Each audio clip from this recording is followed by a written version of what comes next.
나라를 구하기 위해서 민주주의를 포기한다. 여러분이라면 어떻게 하시겠어요? 영화 같은 이야기 같지만 실제로 벌어지고 있는 일입니다. 오늘 우리가 함께 살펴볼 이야기는 바로 엘살바도르의 대통령 나이브 부켈레, 그리고 그가 일으킨 엄청난 변화에 대한 겁니다. 와, 정말 강렬한 말이죠. 차라리 독재자라고 불리겠다. 이 한마디에 오늘 우리가 다룰 이야기의 모든 게 담겨 있습니다. 바로 안전과 민주주의, 이 두 가치가 팽팽하게 맞서는 거죠. 대체 부켈레는 왜 이런 극단적인 말까지 해야 했을까요? 자, 부켈레라는 인물을 제대로 이해하려면 등장하기 전에 엘살바도르가 어떤 곳이었는지를 먼저 알아야 해요. 한마디로 지옥이었습니다. 법보다 갱단이 위에 있었고요. 국가 시스템이라는 게 아예 작동을 안 하는 그런 곳이었죠. 이 그래프를 보시면 당시 상황이 얼마나 심각했는지 바로 감이 오실 겁니다. 살인율 세계 1위. 이게 어느 정도냐면요. 대한민국이랑 비교하면 거의 100배가 넘는 수치예요. 이건 그냥 숫자가 아닙니다. 매일 바로 내 옆집 사람이, 내 가족이 길에서 죽어나갔다는 그런 뜻입니다. 그니까 말 그대로 국가가 국민을 보호하는 기능을 상실한 거예요. 그냥 길 하나 건너는데도 갱단한테 통행세를 내야 했고요. 가게를 운영하는 사람들은 매일같이 돈을 뜯기지 않으면 장사를 할 수가 없었어요. 이게 그냥 일상이었습니다. 이게 단순히 범죄율이 높다 이런 차원의 문제가 아니었던 거죠. 이건 그냥 시스템 전체가 썩어 문드러진 거였어요. 좌파 우파 가릴 것 없이 정치인들은 다 부패했고요. 심지어는 범죄율 낮춘다고 하면서 뒤로는 갱단이랑 비밀 협상을 하기도 했습니다. 이러니 국민들이 누굴 믿겠어요. 기성 정치에 대한 불신과 환멸이 그야말로 하늘을 찔렀고, 바로 이 지점에서 누구든 좋으니 제발 이 지옥 좀 끝내달라는 열망이 터져나온 겁니다. 바로 그 절망의 한가운데 기성 정치권과는 전혀 다른 새로운 인물이 혜성처럼 등장합니다. 바로 나이브 부켈레죠. 그리고 그는요, 정말 아무도 상상하지 못했던 아주 극단적인 카드를 꺼내듭니다. 그가 권력을 잡아가는 과정을 보면 정말 치밀하고 거침이 없어요. 2019년에 대통령에 당선되자마자 다음 해에는 군대를 이끌고 의회로 쳐들어갑니다. 법안 통과시키라고 의원들을 압박하는 거죠. 민주주의 국가에서는 정말 상상하기 힘든 장면이에요. 그리고 얼마 안 있어서 총선에서 압승하니까 이번엔 대법원 판사들을 다 자기 사람들로 바꿔버립니다. 입법부에 이어서 사법부까지 장악하고 자신을 막을 수 있는 모든 장치를 하나씩 아주 체계적으로 무너뜨린 겁니다. 이른바 부켈레 방식인 아주 간단하고 또 확실했습니다. 첫째, 국가 비상사태를 선포해서 법 같은 건 잠시 무시할 수 있는 권한을 얻고요. 둘째, 영장? 그런 거 필요 없습니다. 그냥 갱단 같다 싶으면 누구든 체포할 수 있게 만들어요. 셋째, 그렇게 잡아들인 사람들을 가둬둘 어마어마한 규모의 메가 감옥을 짓습니다. 그리고 마지막으로 이 모든 과정을 소셜미디어를 통해서 마치 영웅의 서사처럼 포장하고 사람들에게 보여주는 거죠. 그 결과 체포된 사람이 8만 4천 명이 넘습니다. 이게 감이 잘 안 오시죠? 엘살바도르 전체 인구의 1.3%가 넘는 숫자입니다.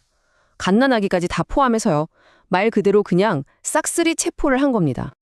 자, 그런데요. 이 무자비한 범죄와의 전쟁이 정말 믿을 수 없는 결과를 가져옵니다. 수십 년 동안 잃어버렸던 평범한 일상을 엘살바도르 국민들에게 되찾아준 거죠. 이제부터는 그 빛나는 성공에 대한 이야기를 해보겠습니다. 이 그래프가 모든 걸 말해줍니다. 2019년에 2,400건에 가깝던 살인사건이요. 2024년에는 114건으로 줄어들었습니다. 거의 사라졌다고 봐도 될 정도죠. 물론 이 통계에 대한 논란이 있긴 합니다만 한 가지는 확실해요. 길거리가 안전해졌다는 걸 국민들이 피부로 느끼고 있다는 사실 말입니다. 사실 숫자보다 더 중요한 건 이런 일상의 변화겠죠. 수십 년 만에 처음으로 사람들이 밤에 자유롭게 다닐 수 있게 됐어요. 갱단 눈치 안 보고 내가 가고 싶은 곳을 마음대로 갈 수 있는 자유. 이게 얼마나 소중한 건지 이 사람들은 뼈저리게 느끼고 있는 겁니다. 삶의 질이 그냥 완전히 바뀐 거죠. 이렇게 되찾은 안전은 곧바로 경제 부활로 이어졌습니다. 미국이 여행 안전 등급을 올릴 정도니까 관광객들이 몰려들기 시작했고요. 구글 같은 거대 기업들도 투자를 결정했죠. 갱단한테 뜯기던 동이 사라지니까 동네 가게들도 활기를 되찾기 시작했고요. 모든 게 선순환으로 돌아가기 시작한 겁니다. 하지만 이 눈부신 성공의 이면에는 아주 어두운 그림자가 드리워져 있습니다. 엘살바도르는 과연 이 평화를 얻기 위해 무엇을 대가로 치른 걸까요? 한마디로 거래를 한 겁니다. 얻은 건 분명하죠. 안전, 자유, 그리고 경제 성장. 그럼 잃은 건 뭘까요? 바로 제대로 재판받을 권리, 기본적인 시민의 자유, 그리고 권력을 견제하는 민주주의 시스템, 이런 것들을 내준 셈입니다. 처음에는 임시 조치라고 했던 이 국가 비상사태는요, 수십 번이나 연장되면서 이제는 그냥 일상이 되어버렸습니다. 이게 뭘 의미하냐면요, 범죄자뿐만 아니라 자신들을 비판하는 언론인이나 반대파 정치인들까지도 마음만 먹으면 언제든지 잡아 가둘 수 있는 그야말로 무소불위의 권력을 손에 쥐었다는 뜻입니다. 당연히 국제사회와 인권단체에서는 엄청난 비판이 쏟아져 나왔죠. 수천, 어쩌면 수만 명의 무고한 사람들이 억울하게 감옥에 갇혔다는 보고가 있고요. 영장도 재판도 없이 그냥 잡아 가두는 겁니다. 심지어 이 범죄와의 전쟁을 핑계로 정적들을 탄압하는 데 악용하고 있다는 의혹까지 제기되고 있습니다. 사법부와 입법부가 더 이상 독립적인 기관이 아니게 된 거죠. 자, 그럼 이 모든 상황의 한가운데 있는 엘살바도르 국민들은 어떻게 생각하고 있을까요?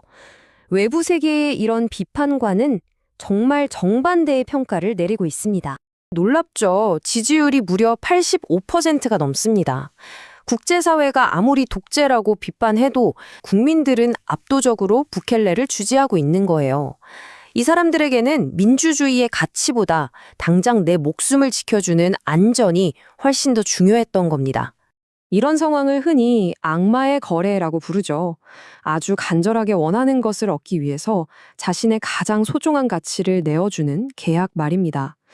어쩌면 엘살바도르 국민들은 그 지옥 같은 현실에서 벗어나기 위해서 민주주의라는 가치를 담보로 안전을 손에 넣은 것일지도 모릅니다. 결국 질문은 이겁니다. 과연 엘살바도르는 완전히 망가진 국가를 살리기 위한 극약 처방을 찾아낸 걸까요? 아니면 갱단이라는 위기를 피하려다 독재라는 또 다른 위기 속으로 걸어 들어간 걸까요? 정말 어려운 문제죠. 부켈레의 방식이 과연 정답일지 아니면 더 큰 비극의 시작일지 여러분의 생각은 어떠신가요?